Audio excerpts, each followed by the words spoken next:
ओम नमः शिवाय। श्रावण मास महत्तम अध्याय 20। हरे कृष्णा, राधे राधे। श्रावण मास महत्तम के अध्याय 19 में भगवान शिव ने ब्रह्मा पुत्र सनत कुमार को श्रावण मास की एकादशियों के व्रत का वर्णन तथा विष्णु पवित्र रोपण विधि बताई थी। अब आज इस अध्याय में श्रावण मास में त्रयोदशी और चतुर्दशी को किए जाने वाले कृत्यों का वर्णन सुनेंगे। शुरू करते हैं। भगवान श्री सदाशिव ने श्री सनत कुमार जी से कहा, हे सनत कुमार, अब मैं तुम्हें त्रयोदशी तिथि के कार्य के संबंध में बताऊंगा। इस दिन 16 उपचारों से कामदेव का पूजन करना चाहिए। अशोक, मालती पुष्प, देवताओं को प्रिय कमल, कौस्तुभ तथा बकुल पुष्पों और अन्य प्रकार के भी सुगंधित पुष्पों, रक्त अक्षर, पीले चंदन, शुभ सुगंधित द्रव्यों तथा पुष्टि प्रदान करने वाले तथा तेज की वृद्धि करने वाले अन्य पदार्थों से पूजन करना चाहिए। नैवेद्य और मुख के लिए रोचक तांबुल यानी पान अर्पित करना चाहिए। पान में चिकनी उत्तम सुपारी, खैर, चूना, जावित्री, जायफल, लवंग, इलायची, नारियल के पतले छोटे टुकड़े, सोने तथा चांदी के वर्क, कपूर और केसर, इन पदार्थों को मिलाना चाहिए। मगध देश में उत्पन्न होने वाले श्वेत वर्ण पके हुए पुराने दृढ़ तथा रसमय तांबुल शबरासुर के शत्रु कामदेव की प्रसन्नता के लिए अर्पित करने चाहिए। उसके बाद मोम से बनाई गई बत्तियों से कामदेव का निरंजन करें और पुनः पुष्पांजलि प्रदान करें। कामदेव के विभिन्न नामों को कहकर प्रार्थना करनी चाहिए। हे सनत कुमार, मैं तुम्हें उन नामों को बतलाता हूँ। समस्त उपमानों में सुंदर प्रद्युमन नामक भगवान श्री कृष्णचंद्र जी महाराज के पुत्र, नीलकेतन, कंदर्प, अनंग, मनमत, मार, कामात्मम, संभूत, झषकेतु और मन मनोभव, कस्तूरी से सुशोभित जिनका वक्षस्थल आलिंगन के चिन्हों से अलंकृत है। हे पुष्पधवन, हे शंबरासुर के शत्रु, हे कुसमेश, हे रतिपति, हे मकरध्वज, हे पंचेश, हे मदन, हे समर, हे सुंदर, देवताओं की सिद्धि के लिए आप शिव के द्वारा दग्ध हो गए। उसी कार्य से आप परोपकार की मर्यादा कहे जाते हैं। आपके दिग्विजय करने में बसंत की सहायता निमित्त मात्र है। इंद्र दिन रात आपका मनोरंजन करने में लगे रहते हैं, क्योंकि अपने पद से च्युत होने की शंका में वे तपस्वियों से भयभीत रहते हैं। आपके अतिरिक्त दृढ़ मन वाला कौन है जो शिव जी से विरोध कर सकता है? पर ब्रह्मानंद के समान आनंद देने वाला आपके अतिरिक्त दूसरा कौन है? तथा महामोह की सेनाओं में आपके समान तेजस्वी कौन है? अनिरुद्ध के स्वामी और मलयगिरी पर उत्पन्न चंदन तथा अग्रु से सुस्वासित विग्रह वाले जो देवेश कृष्ण पुत्र है, वह आप ही हैं।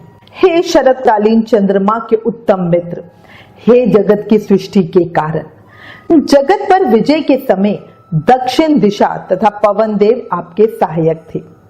हे नाथ, आपका अस्त्र महान, निष्फल न होने वाला, अत्यंत दूर तक जाने वाला, मर्म स्थल का छेदन करने वाला, करुणा शून्य तथा प्रतिकार रहित है। सुना गया है कि वे अत्यंत कोमल होते हुए भी महान शोभे करने वाला और अपने तुल्य पदार्थों को भी दर्शन मात्र से ही शुभित करने वाला है। जगत पर विजय करने में सहायक होने से प्रवृत्तियां ही आपका मुख्य अलंकार है। हे विभो, आपने सभी शेष देवताओं को उपहास के योग्य बना दिया, क्योंकि ब्रह्मा जी अपनी पुत्री में कामासक्त हो गए, विष्णु जी वृंदा में अनुरक्त कहे गए हैं और शिव जी पर स्त्री के कारण अस्पृश्य हो गए। इंद्र ने अपनी सत्ता में रहकर महर्षि गौतम की पत्नी अहिल्या के संग दुष्कर्म में निरत हुआ, बहुत काल व्यतीत किया। चंद्रमा ने बृहस्पति की पत्नी का अपहरण किया तथा उर्वशी ने विश्वामित्र का तप भ्रष्ट किया। यह सब कामदेव के बाण से घायल होने के कारण ही हुआ। हे मानद, यह वर्णन मैंने मुख्य रूप से किया है। अधिक कहने से क्या लाभ। हे काम मदन, इस संसार में विरले ही जितेंद्रिय ब्राह्मण मिलेंगे जिन्हें आपने वशीभूत ना किया हो। अतः हे भगवान, इसकी की हुई पूजा से आप प्रसन्न हो। श्रावण मास में शुक्ल पक्ष की त्रयोदशी तिथि के दिन पूजा करके कामदेव प्रवृत्ति मार्ग के विषयासक्त व्यक्ति को अत्यधिक पराक्रम तथा शक्ति करते हुए और निवृत्ति मार्ग में संलग्न व्यक्ति से अपने विकार को हर लेते हैं। श्रावण मास में शुक्ल पक्ष की त्रयोदशी तिथि में अपनी पूजा के द्वारा संतुष्ट होकर ये कामदेव सकाम पुरुष को अनेक प्रकार के अलंकारों से भूषित तथा मनोरम स्त्रियां प्रदान करते हैं और दीर्घजीवी गुणों से संपन्न सुख देने वाले तथा शेष वंश परंपरा वाले अनेक पुत्र देते हैं। हे मानद, त्रयोदशी तिथि का जो शुभ कृत्य है उसे मैंने कह दिया। अब चतुर्दशी तिथि में जो करना चाहिए उसे सुनिए। अष्टमी को देवी का पवित्रारोपण करने को मैंने आपसे कहा है। वह यदि उस दिन ना किया गया हो तो चतुर्दशी के दिन पवित्रक धारण कराएं।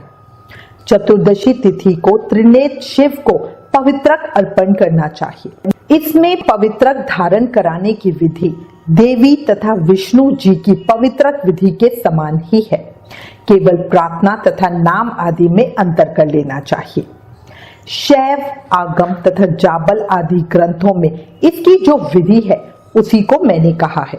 विकल्प से इसमें जो कुछ विशेष है उसे मैं आपको बताता हूँ। 11 अथवा 48 अथवा 50 तारों का समान ग्रंथि तथा समान अंतराल वाला पवित्रक बनाना चाहिए। पवित्रक 12 अंगुल प्रमाण के, 8 अंगुल प्रमाण के, 4 अंगुल प्रमाण के अथवा पूजित शिवलिंग के विस्तार के प्रभाव वाले बनाकर शिव जी की प्रसन्नता के लिए अर्पण कर देने चाहिए।